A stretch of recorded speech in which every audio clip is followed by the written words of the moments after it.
next award goes to Mr. Pardeep Taksak, Best Astrologer and Vastu Expert in North India.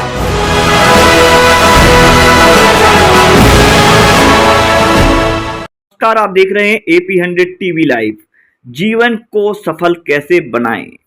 जीवन में आती हैं किसी भी प्रकार की परिस्थिति, विविधाओं को रोकने के लिए निराश, चिंता, फिक्र, कलेश एवं ग्रह कलेश, नकारात्मक ऊर्जा को नष्ट करना चाहते हैं, अपने ही जीवन को सफल बनाना चाहते हैं, आप छुटकारा पाएं आचार्य प्रदीप तक्षक से मिले जीवन से अन्य समस्याएं से छुटकारा पाएं।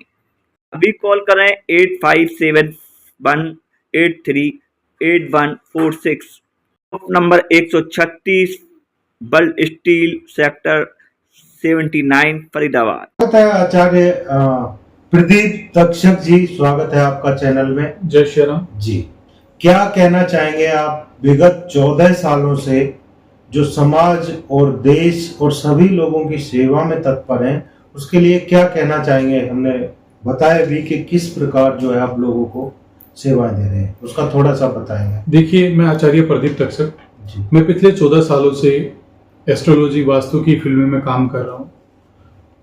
सेवा की अगर मैं बात करूँ तो मेरे पास में ऐसे ऐसे केस आए हैं जो बिल्कुल हर जगह से निराश होके आए हैं।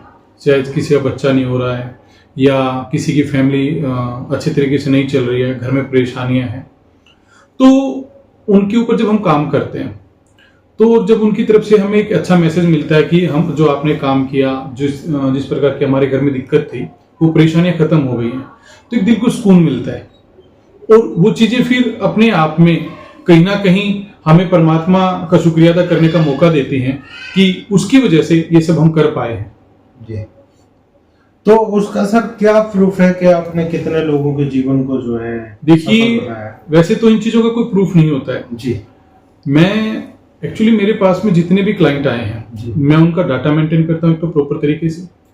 दूसरा, जो किसी माता बहन को जो भी मेरे पास में आए, जिनको एक्चुअली डॉक्टरों ने मना कर दिया कि आपको एक लड़की हो गई है और आपका जो ऑपरेशन से लड़का हुआ है, कट कर लेने से बीच में, कि आपका ऑपरेशन हुआ है और आप दूसरा बेबी मतलब नहीं कर सकते, बच्चा पैदा नहीं कर सकते हो, तो ऐसे में बहुत सी फैमिलीज निराश हो जाती हैं कि एक बच्चा हुआ है, वो मान लो लड़की हुई है, तो सोचने लग जाते हैं कि लड़का कैसे होगा।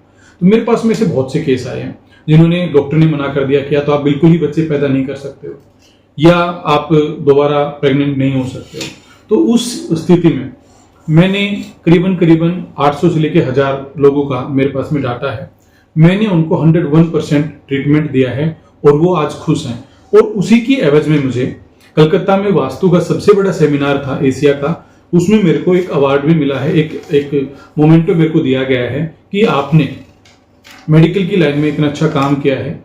मैं इस चीज को अकेला मेडिकल का नहीं मानता, क्योंकि जब तक ऊपर वाले की कहीं ना कहीं ऊपर वाले के ऊपर हमारा विश्वास नहीं होता है, ऊपर वाले के ऊपर हमारे जो हम श्रद्धा विश्वास नहीं होता है, तब तक कोई चीज पॉसिबल नहीं है।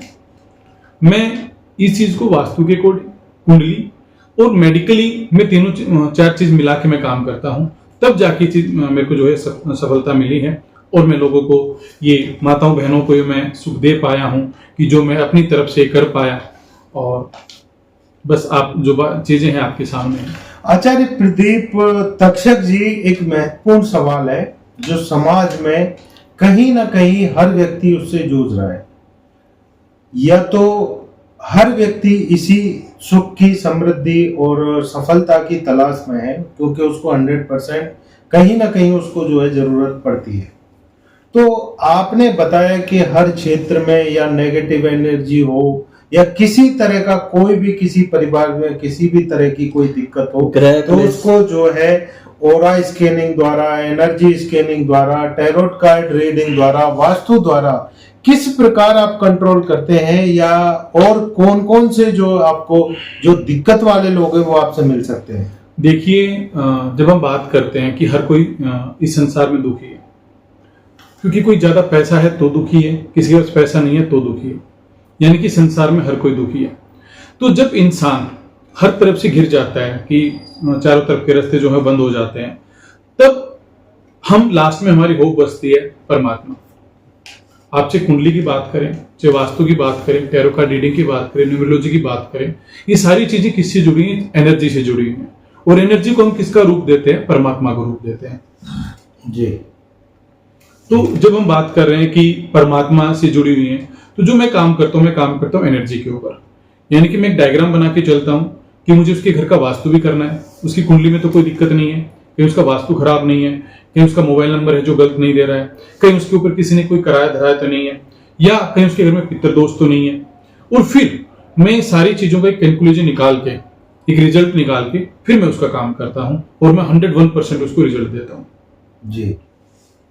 तो अब दूसरा यह है कि किसी भी प्रकार का, जैसे मान लीजिए किसी ने कहा कि किसी दूसरी आत्मा का वो है, भूत आत्मा का, प्रेत आत्मा का, कई लोग क्या होता है कि जैसे कि जो भक्ति को छोड़कर तांत्रिक विद्या की तरफ या एक तरीके से अंधविश्वास की तरफ लोग अपना रुख कर लेते हैं सच्चे सुख और शांति की तलाश में। क्या वो ठीक है? क्या वो रास्ता सही है? इसमें रास्ते की बात ऐसे आते हैं, हर सिक्के के दो पहलू हैं जी। कईयों को तांत्रिक के पास जाकर भी आराम मिलता है और कई सालों तक वहां पर भटकते रहे हैं जी। क्योंकि तंत्र विद्या में अच्छा और बुरा दोनों पहलू को हम समझ सकते हैं। बट जब हम बात करते हैं आध्यात्मिकता की, हमारे जो साधु संत हैं या हमारे देवता जो हैं उनकी अगर हम बात करते हैं, तो मैं यही कहूंगा समाज में कि जो हम तंत्र विद्या या जो ये पाखंड की तरफ हम जा रहे हैं, इसकी तरफ ना भागें।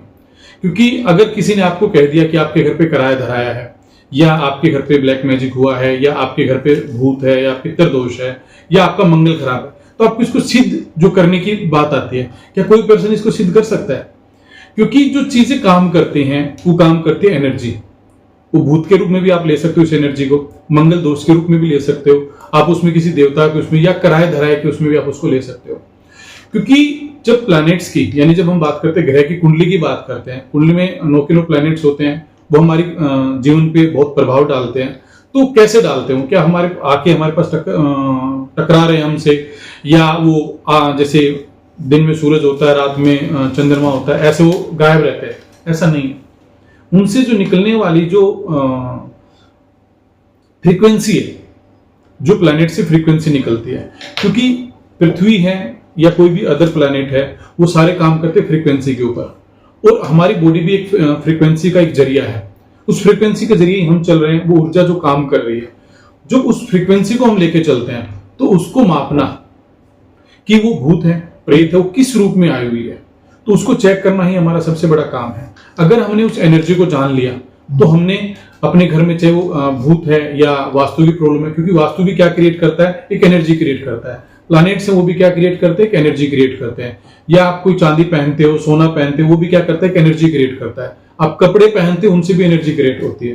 तो कपड़ों की बात आती है तो एक छोटा सा एग्जाम्पल मैं आपको देता हूं। एक धर्म है मुस्लिम धर्म, जिसको हमारे हिंदू और मुस्लिम दो ही मेन धर्म है इंडिया में। आपने देखा होगा कि वहां उस ब्लैक कपड़ा पहना जाता है। मोस्टली जो लेडीज है वो ब्लैक कपड़ा पहनते हैं, और लव जिहाद का जो मैटर है उनमें कम होता है। हमारी लड़कियां ज्यादा लव जिहाद के चक्कर में फंसती हैं। तो ऐसा क्यों है? इसका सबसे बड़ा रीजन है एनर्जी।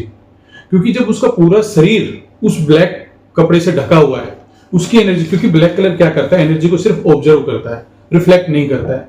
और व्हाइट जो कपड़ा है वो क्या करता है? एनर्जी को रिफ्लेक्ट भी करता है, ऑब्जर्व नहीं करता, बॉडी से टकराएगा, वापस चला जाएगा। जैसे बोला जाता है ब्लैक गाड़ी मत लेना, गर्मी में ज्यादा हीट करेगी, क्योंकि वो सोख लेती है, उसको एनर्जी को सोख लेती है। ऐसे ब्लैक कपड़ा करता है कि जब एनर्जी रिफ्लेक्ट करते हैं, मानो मैंने ही पूरे शरीर पे ब्लैक पहन रखा है, मेरी सिर्फ आपको आंखें दिखाई दे रही हैं, तो मेरी एनर्जी आपके साथ कनेक्ट ही नहीं हो पाएगी। लेकिन जब आपने पहनी शॉर्ट रखे हैं, तो कहीं ना कहीं वो एनर्जी टकराव करेगी और वहां पे चांसेस ज्यादा होंगे जुड़ने के एक दूसरे से। तो मेरा यही है कि आप एनर्जी को समझिए, इधर एक भटकिए मत, ना किसी तांत्रिक के पास जाइए, ना किसी पाखंड के उसमें बहम में रहिए। मैं ये दावे के साथ क्यों कह रहा हूं? क्योंकि मेरे पास में ISO सर्टिफाइड जो मशीन है, ये ऑरा स्कैनर, आपके घर में कैसी एनर्जी है, आपके ऊपर कौन सा प्लेनेट काम कर रहा है, या आपके पितर हैं, या कोई कराया धराया है, उसकी फ्रीक्वेंसी। क्योंकि हर चीज की आप जब मंत्र करते हो, उसकी भी एक फ्रीक्वेंसी है कि कौन सा मंत्र महामृत्युंजय है, गायत्री है, ओम का है जो हम नाद करते हैं, उसकी फ्रीक्वेंसी क्या है। तो हम उसकी फ्रीक्वेंसी को नापते हैं कि यहाँ पे जिस घर में आप रह रहे हो उसकी फ्रीक्वेंसी कैसे, जो बंदा मेरे पास में आया है, कुंडली दिखाने आया है, तो हम चेक करते हैं मशीन से। कुंडली में तो देखते ही देखते हैं कि क्या मंगल खराब है, बुध खराब है, लेकिन फिर हम मशीन से भी चेक करते हैं कि क्या एक्चुअली में उसका मंगल खराब है। किस तरह से देखते हैं मशीन में? सर इसको हम कनेक्ट करते हैं अपने टैब से, उसकी फोटो से बकायदा उसको खड़ा करके प्रेजेंट करके इस मशीन को अपने हाथ में लेके हम उसको चेक करते हैं। अगर आप कहो तो मैं लाइव करवा सकता हूँ आपको। बिल्कुल दिखाइए। एक बात दिखाइए, एनर्जी जो नेगेटिव एनर्जी है उसको